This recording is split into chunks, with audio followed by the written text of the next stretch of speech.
Shalom saudara yang kasih dalam nama Tuhan, puji nama Tuhan, kembali kita hadir bersama-sama dalam ibadah online minggu ini. Biar kita bersama-sama naikkan setiap ucapan syukur kita, naikkan setiap kerinduan kita, nyatakan kepada Tuhan minggu ini bersama-sama kita masuk di dalam hadirat Tuhan.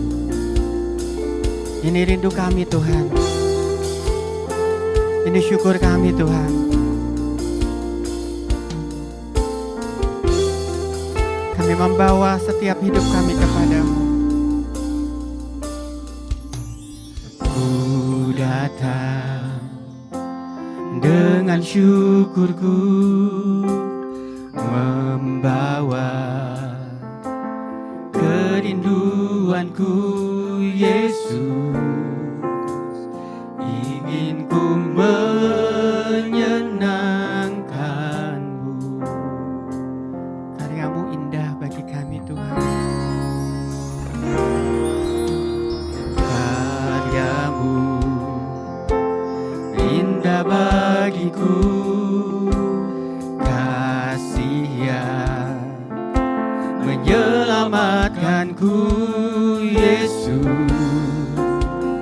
Inilah persembahanku. Kami membawa hati kami ya Tuhan, membawa hatiku, hanya Engkau di hidupku. Yesusku, Kau terindah, selamanya ku menyembahmu.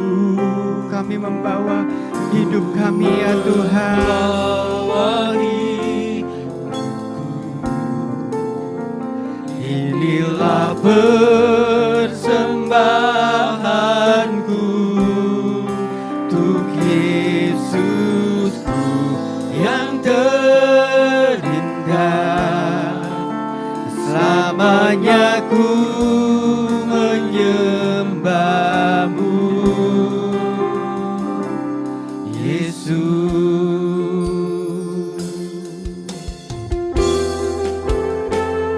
Ini syukur kami ya Tuhan, ini rindu kami kepadamu ya Tuhan.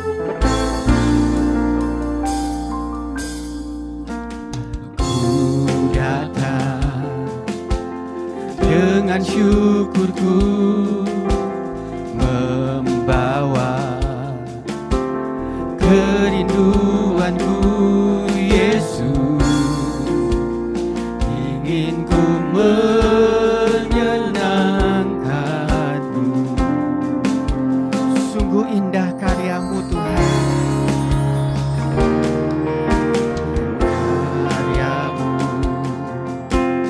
Indah bagiku, kasih yang menyelamatkanku Yesus.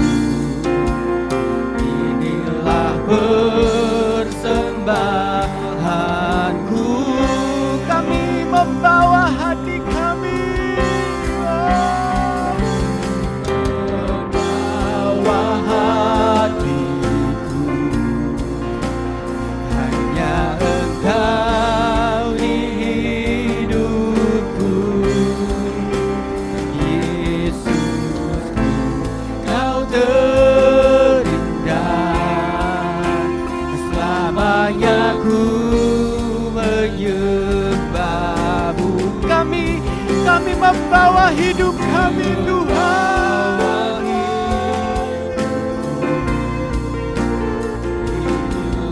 Persembahanku untuk Yesusku yang terindah, selamanya ku menyembahmu.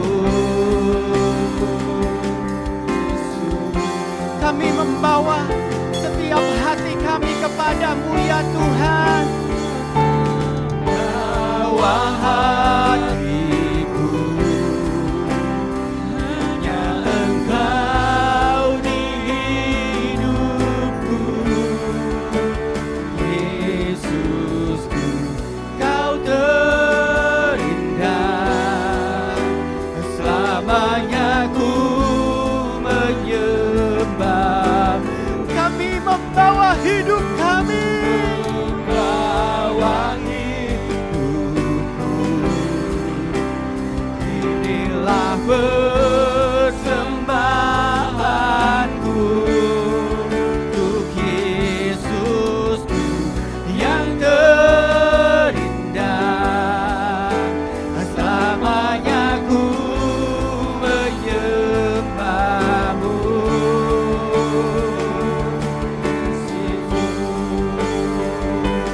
Bagi Engkau segala pujian ya Tuhan.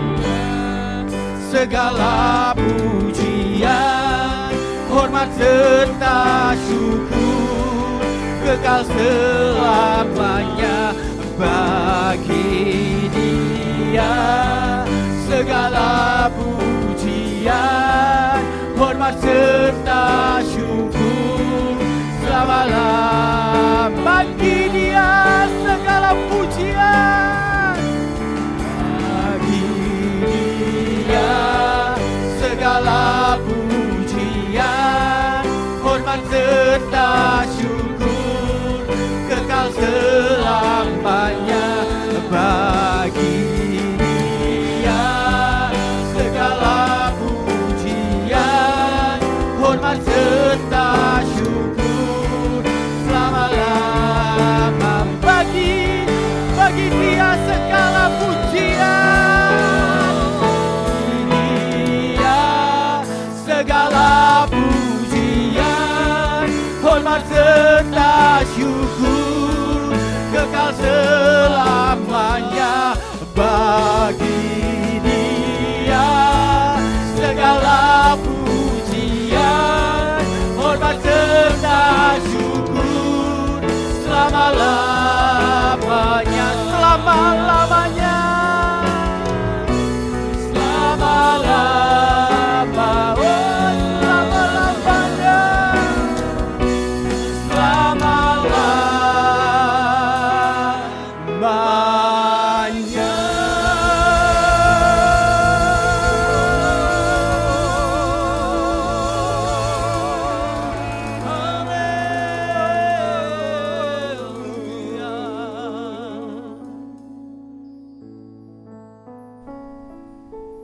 Shalom, Bapak Ibu Saudara yang kekasih di dalam Tuhan. Kita perlu selalu bersyukur kepada Tuhan untuk anugerahnya yang luar biasa di dalam hidup kita. Kita percaya segala sesuatu ada dalam rancangan Tuhan, segala sesuatu ada di dalam rencana Tuhan untuk hidup setiap kita. Walaupun mungkin pada hari-hari ini kita sedang mengalami banyak masalah, persoalan kehidupan kita, tapi kita percaya bahwa janji Tuhan tidak pernah berubah atas hidup kita. Dia selalu memberikan yang terbaik untuk setiap kita. Karena itu Bapak Ibu Saudara, setiap kita harus belajar juga memeriksa perjalanan kehidupan kerohanian kita setiap hari, supaya ketika Tuhan melihat kita, Dia begitu bersuka karena kita tetap ada tinggal di dalam Dia. Ingat bahwa setiap hari selalu ada harapan baru. Setiap hari kita harus mengalami perjumpaan dengan Tuhan. Setiap hari kita harus memeriksa perjalanan kehidupan kerohanian kita, siapapun kita pada hari ini. Karena pada hari-hari ini Tuhan berkata adalah hari-hari yang jahat. Karena itu setiap kita harus berjaga-jaga dan berdoa. Jangan sampai hal-hal yang menimpa di dalam hidup kita, menyapa di dalam hidup kita, ada dalam hidup kita, justru dapat merubah perjalanan iman kita. Bapak Ibu Saudara yang kekasih di dalam Tuhan, mari kita sebentar akan mendengarkan firman Tuhan. Kita berdoa terlebih dahulu. Bapa yang baik yang kami kenal, di dalam nama Tuhan Yesus kami bersyukur untuk hari-hari yang indah, hari-hari yang baik, hari-hari yang luar biasa ketika Tuhan menjaga, melindungi, dan membawa kami kepada rancangan rencana-Mu. Terima kasih untuk segala berkat Tuhan yang luar biasa, perjalanan iman kami masing-masing. Hari ini kami mau belajar tentang bagaimana kami harus berjaga-jaga setiap hari, setiap waktu dalam hidup kami, sehingga tidak satupun yang dapat mengubah janji Tuhan, yang dapat mengubah hati kami kepada Engkau. Terima kasih Bapa, selain hanya kasih karunia Tuhan. Terima kasih Bapa, ajar kepada kami untuk mengerti rancangan-Mu yang indah dalam hidup kami. Dalam nama Yesus, amin. Puji Tuhan, judul khotbah saya pada pagi hari ini adalah tentang jemaat di Sardis. Saudaraku, kalau kita belajar tentang bagaimana Tuhan menegur dari 7 jemaat dan salah satunya adalah jemaat di Sardis. Kenapa Tuhan menegur jemaat di Sardis? Saya pelajari dan kita bisa belajar bersama saudaraku. Yang pertama ada 2 hal. Yang pertama adalah kenyamanan. Kenyamanan, hidup nyaman. Itu dapat juga mempengaruhi perjalanan iman kita. Yang kedua, Tuhan melihat pekerjaan dari jemaat di Sardis itu tidak sempurna. Belum sempurna, tidak sampai tuntas. Nah Bapak Ibu Saudaraku yang kekasih, kita bisa belajar dari sejarah-sejarah Alkitab dan dari cerita tentang kota-kota yang ada di Israel, bagaimana sebelumnya itu ada sejarahnya. Kota Sardis terkenal dengan kekayaannya. Luar biasa saudaraku, kota ini disebut juga kota dengan benteng terkuat karena berdiri di antara tebing-tebing yang curam, dan kota ini sangat-sangat aman. Dan kota ini sangat subur sekali, kota yang penuhi dengan berkat-berkat yang luar biasa, bahkan dikatakan bahwa sungainya mengandung emas murni. Nah, hidup dalam kenyamanan yang luar biasa, penduduk kota Sardis ini sangat-sangat sepertinya diberkati sangat-sangat oleh Tuhan. Dan ternyata saudaraku, dalam kehidupan kerohanian juga terjadi saudara. Ternyata jemaat di Sardis juga mengalami hidup yang nyaman. Hidup dalam kenyamanan, tidak ada aniaya, tidak ada hal-hal yang mempengaruhi mereka dalam penderitaan, semuanya hidup dalam kenyamanan. Dan Tuhan melihat, dan Tuhan menegur jemaat di Sardis. Walaupun mereka kelihatannya ya hidup dalam iman mereka, hidup dalam ibadah mereka, hidup dalam beragama mereka, tetapi apa yang Tuhan lihat beda dengan apa yang manusia lihat. Ya, manusia seringkali menyembunyikan apa-apa yang ada, yang seringkali justru menjadikan seperti orang munafik, dan Tuhan melihat hatinya. Nah, Bapak Ibu Saudaraku yang kekasih di dalam Tuhan, kita belajar bahwa anugerah Tuhan yang terbesar dalam hidup kita adalah hidup yang diberkati Tuhan. Tapi jangan lupa, hidup yang diberkati oleh Tuhan bukan berarti kita bermalas-malasan, bukan berarti kita lupa ada tujuan Tuhan yang besar dalam hidup kita untuk menjadikan setiap kita garam dan terang. Nah, ini yang kita harus semua camkan. Kenyamanan itu memang perlu, tetapi bukan berarti itu sebagai tujuan di dalam kita percaya kepada Tuhan. Kenyamanan adalah berkat Tuhan jikalau kita sungguh-sungguh hidup di dalam kebenaran firman Tuhan. Kalau tidak, maka kenyamanan akan berubah menjadi sesuatu yang tidak baik dalam hidup kita, sehingga kita menjadi anak-anak Tuhan, hamba-hamba Tuhan yang malas, yang tidak menggenapi firman Tuhan. Nah, Bapak Ibu Saudara yang kekasih di dalam Tuhan, Tuhan berkata di dalam Yesaya 29, dan Tuhan berfirman, oleh karena bangsa ini datang mendekat dengan mulutnya dan memuliakan aku dengan bibirnya, padahal hatinya menjauh daripadaku dan ibadahnya kepadaku hanyalah perintah manusia, ya, hanya melakukan liturgi biasa-biasa. Bapak Ibu Saudara yang kekasih di dalam Tuhan, sungguh luar biasa. Inilah yang kita harus semua sama-sama lihat dan periksa perjalanan kerohanian kita. Mari sebelumnya kita buka Alkitab kita dalam Wahyu pasal ketiga ayat 1 sampai ayat yang ke-6. Firman Allah tentang jemaat di Sardis. Firman Tuhan ayat pertama dalam Wahyu pasal 3, dan tuliskanlah kepada malaikat jemaat di Sardis. Inilah firman Dia yang memiliki ketujuh roh Allah dan ketujuh bintang itu. Aku tahu segala pekerjaanmu, engkau dikatakan hidup padahal engkau mati. Bangunlah dan kuatkanlah apa yang masih tinggal yang sudah hampir mati, sebab tidak satu pun dari pekerjaanmu aku dapati sempurna di hadapan Allahku. Karena itu ingatlah bagaimana engkau telah menerima dan mendengarnya, turutilah itu dan bertobatlah. Karena jikalau engkau tidak berjaga-jaga, aku akan datang seperti pencuri dan engkau tidak tahu pada waktu manakah aku akan tiba-tiba datang kepadamu. Tapi di Sardis ada beberapa orang yang tidak mencemarkan pakaiannya. Mereka akan berjalan dengan aku dalam pakaian putih, karena mereka adalah layak untuk itu. Barang siapa menang, ia akan dikenakan pakaian putih yang demikian. Aku tidak akan menghapus namanya dari kitab kehidupan, melainkan aku akan mengaku namanya di hadapan Bapakku dan di hadapan para malaikatnya. Siapa bertelinga, hendaklah ia mendengarkan apa yang dikatakan Roh kepada jemaat. Bapak Ibu Saudaraku yang kekasih, Tuhan melihat kehidupan jemaat Tuhan di Sardis. Dikatakan, engkau mati, engkau hidup tapi engkau sebenarnya mati. Engkau tidak melakukan apa yang Tuhan katakan di dalam firman-Nya dengan sungguh-sungguh. Nah, Bapak Ibu Saudara, kehidupan seperti di Sardis juga mungkin pernah dan sedang kita alami. Kita hidup dalam ruang nyaman kita. Kita tidak mau terganggu, kita mau merasa bahwa diri kita adalah diri kita yang tidak mau terganggu oleh apapun. Kita mau seperti apa yang kita mau. Bapak Ibu Saudara yang kekasih, kita bisa belajar peristiwa-peristiwa yang pernah kita alami di dalam hidup kita. Saya menyimak, saya belajari ketika kita sedang mengalami peristiwa COVID, saudaraku. Gereja dunia ini semua sedang mengalami COVID pada waktu itu dan semua terlanda, tidak ada satupun yang tidak, ya. Dan gereja mendapat dampaknya yang luar biasa. Pada waktu itu luar biasa sekali dan semua gereja tutup, gereja tidak beribadah, ya. Ada mungkin beberapa gereja yang tidak tutup, tapi ada begitu banyak gereja yang tidak beribadah karena takut tertular oleh virus COVID ini. Nah, apa yang terjadi saudaraku? Sampai sekarang dampaknya pun masih tetap ada. Gereja yang dulu mungkin hidupnya luar biasa, tidak ada hal-hal yang menakutkan, kemudian yang terjadi adalah hal-hal yang menakutkan. Sampai sekarang dampaknya bisa kita rasakan. Kita lihat, ya, mungkin banyak cerita yang kita bisa dengar dari gereja-gereja yang tadinya begitu banyak jemaat yang beribadah, kemudian menurun dan begitu banyak yang sampai hari ini tidak beribadah lagi bersama-sama dan lebih nyaman dengan hidup beribadah dengan YouTube.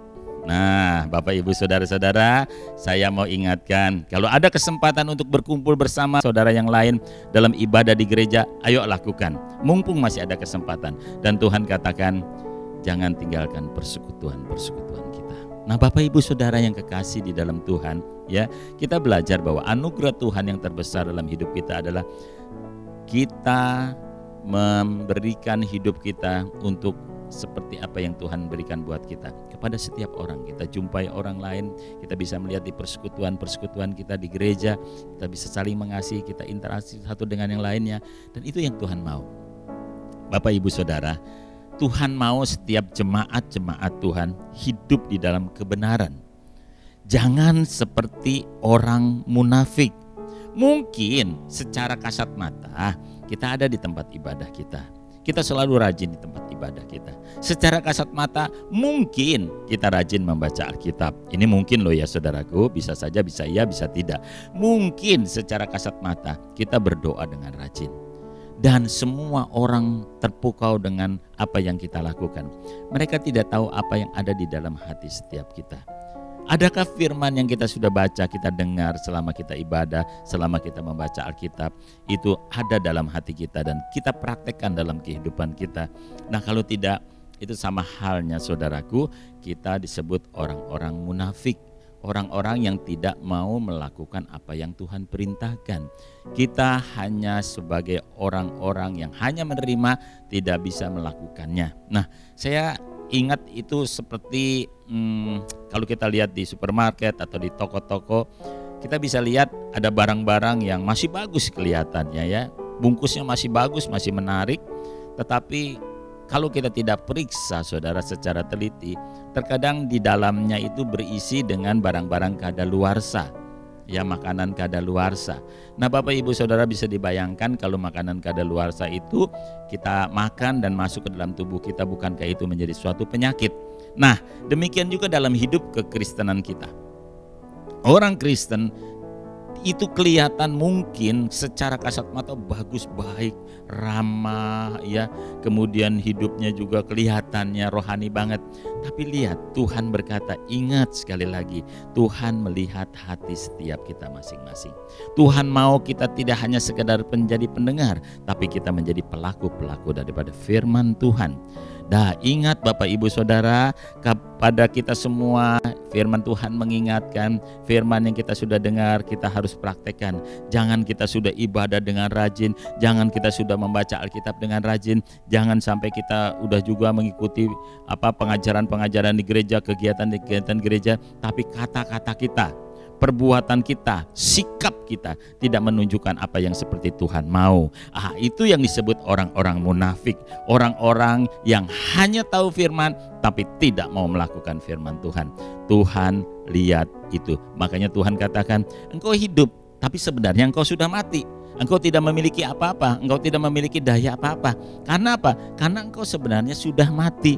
Karena itulah saudaraku yang kekasih di dalam Tuhan, dengan peristiwa yang terjadi di jemaat di Sardis ini, kita harus belajar mengintrospeksi diri kita.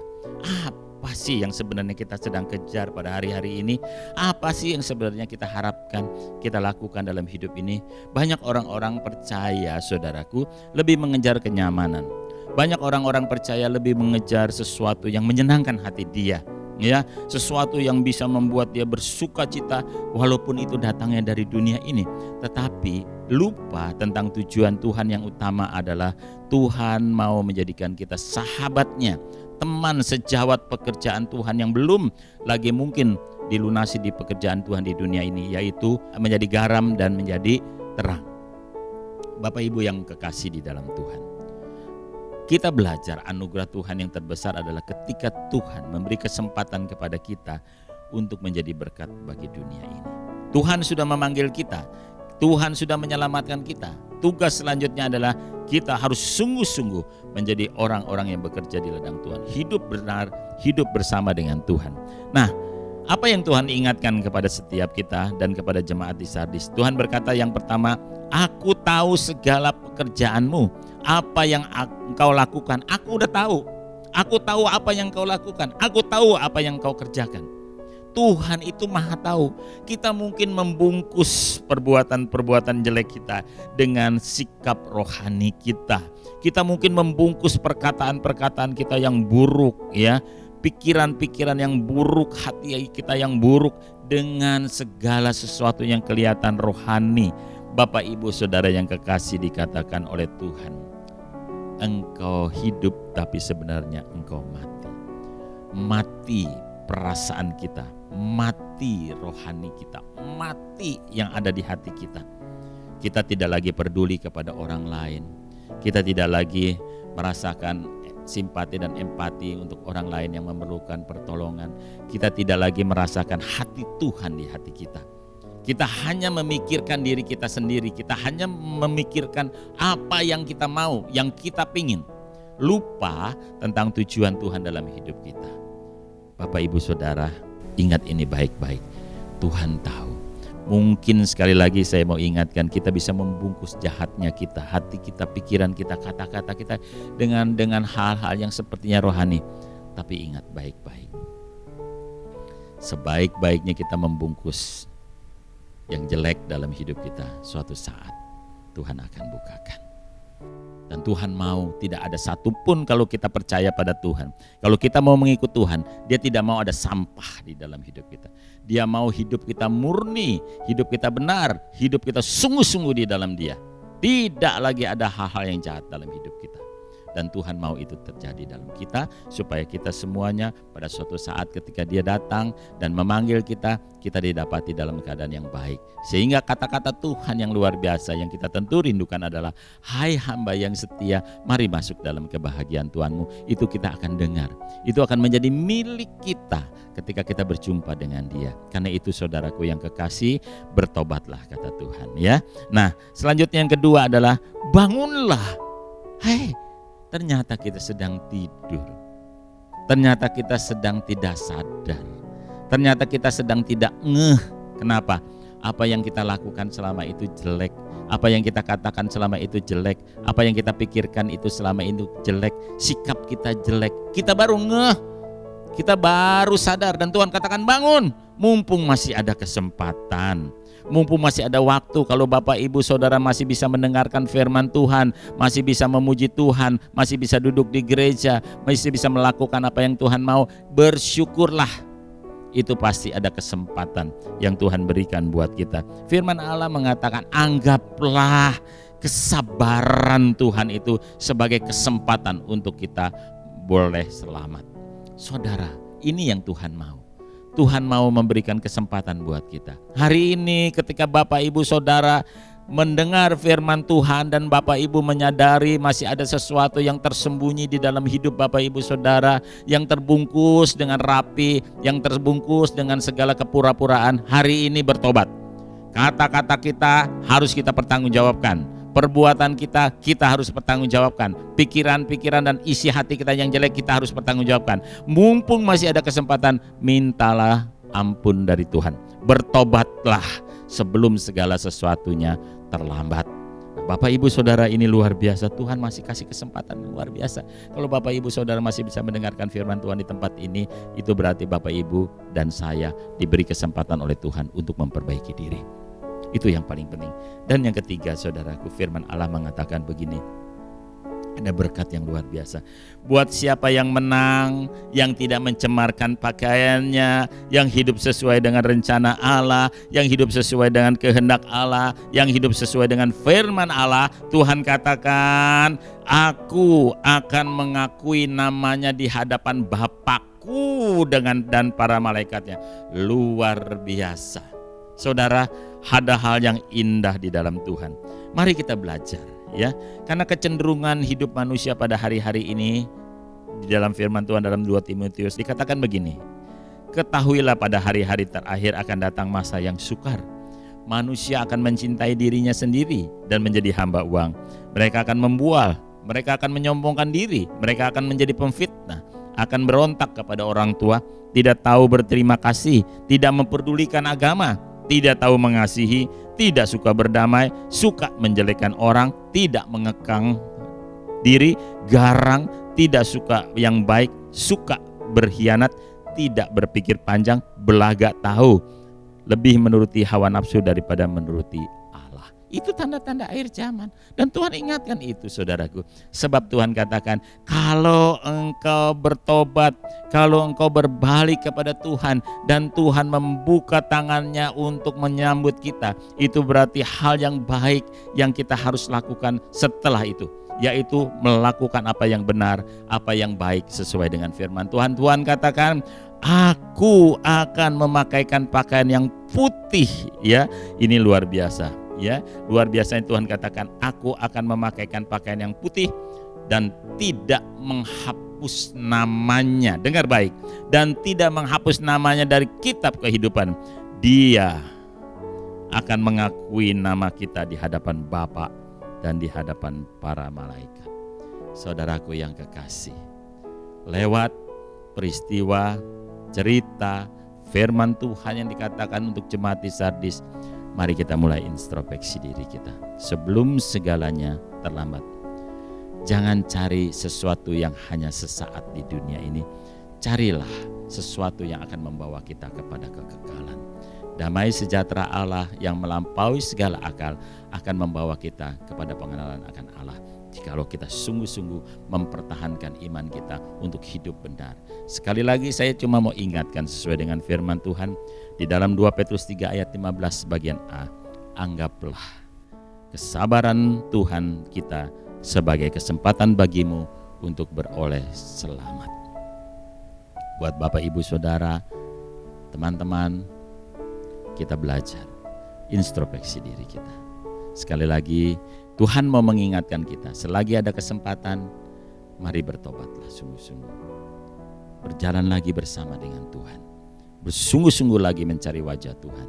Selagi masih ada kesempatan, perhatikan kata-katamu, perhatikan sikapmu, perhatikan keputusanmu, perhatikan perbuatanmu, perhatikan isi hatimu dan pikiranmu. Lakukan apa yang baik dan benar. Tuhan akan memakaikan pakaian yang putih untuk kita dan mengakui nama kita di hadapan Bapa dan para malaikat, dan nama kita tidak akan terhapus dalam buku kehidupan. Mari kita berdoa. Bapa yang baik, kami bersyukur untuk anugerah yang luar biasa di dalam hidup kami. Terima kasih. Kami mau belajar dari jemaat di Sardis yang Tuhan tegur. Itu juga berlaku bagi kami kalau kami tidak melakukan kehendak-Mu. Hidup mencari aman dan nyaman saja di dunia ini, maka Tuhan Engkau mengingatkan kepada kami untuk selalu sungguh-sungguh mencari Tuhan, karena hari-hari yang jahat sedang ada di depan kami. Tuhan, kami mau menerima Engkau dan kami sungguh-sungguh di hadapan Engkau Tuhan, mau menyerahkan hati kami, pikiran kami, sikap hidup kami untuk Engkau ajarkan, untuk Engkau bawa Tuhan, hidup kami untuk berkenan padamu. Ampuni kami, ampuni kesalahan kami kalau selama ini Tuhan kami bersikap munafik di hadapan Tuhan dan di hadapan sesama kami. Kami mau Tuhan pada hari ini kiranya Tuhan mau mengampuni kami. Kami mau hidup benar Tuhan sesuai dengan rancangan dan kehendak-Mu. Terima kasih Bapa. Kami percaya Tuhan Engkau memberikan anugerah buat kami. Terima kasih. Seluruh jemaat-Mu Tuhan berkati. Sekali lagi mari Tuhan ingatkan pada setiap kami. Terima kasih Bapa di sorga. Terima kasih untuk berkat perlindungan yang luar biasa atas kami. Dan Tuhan, kami rindu juga mau berdoa untuk seluruh jemaat-jemaat Tuhan ketika sedang mengalami masalah persoalan apapun dalam hidup kehidupan jemaat Tuhan, Engkau menyertai sehingga seluruh jemaat akan mendapatkan kemenangan di dalam Tuhan. Tuhan juga memberkati semua pekerjaan daripada seluruh jemaat Tuhan, rumah tangga, kehidupan pribadi, kehidupan rohani mereka diberkati oleh Tuhan. Kami juga mau berdoa Tuhan untuk bangsa kami Indonesia yang kami kasihi. Kami percaya bangsa kami adalah bangsa yang diberkati oleh Tuhan, bangsa yang akan Tuhan tentukan, Tuhan pilih juga untuk diselamatkan. Tahun 2024 nanti Tuhan akan ada pemilu, baik pemilu presiden maupun pemerintah daerah. Tuhan Engkau menyertai segala sesuatu Tuhan tentukan untuk bangsa ini, dan kami percaya bangsa ini akan memiliki pemimpin yang Tuhan setujui sendiri. Terima kasih Bapa, jauhkan dari kekacauan, jauhkan dari huru hara. Tuhan yang memberkati bangsa kami dalam perlindungan Tuhan dengan damai sejahtera Tuhan. Tuhan, kami juga mau berdoa untuk seluruh gereja-gereja yang ada, seluruh sinode-sinode yang ada di seluruh Indonesia dengan ketua-ketua sinode mereka, bahkan seluruh jemaat yang ada di seluruh sinode-sinode yang ada di Indonesia. Tuhan Engkau memberkati. Biar dan gereja-gereja Tuhan boleh kembali melihat kasih Tuhan yang nyata, sehingga kehidupan bergereja, kehidupan percaya kami menjadi orang-orang percaya sungguh akan terlihat di luar gereja kami, sehingga dunia boleh tahu kami memiliki Tuhan yang hidup, sehingga setiap kami boleh menjadi berkat. Terima kasih Bapa, kami menyerahkan Gereja Betel Indonesia yang Tuhan sudah berkati dengan pemimpin kami Bapak Pendeta Rubin Adi Abraham.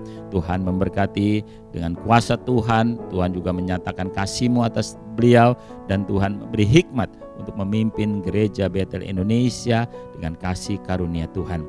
Tuhan juga memberkati perwakilan daerah Bapak Pendeta Satria.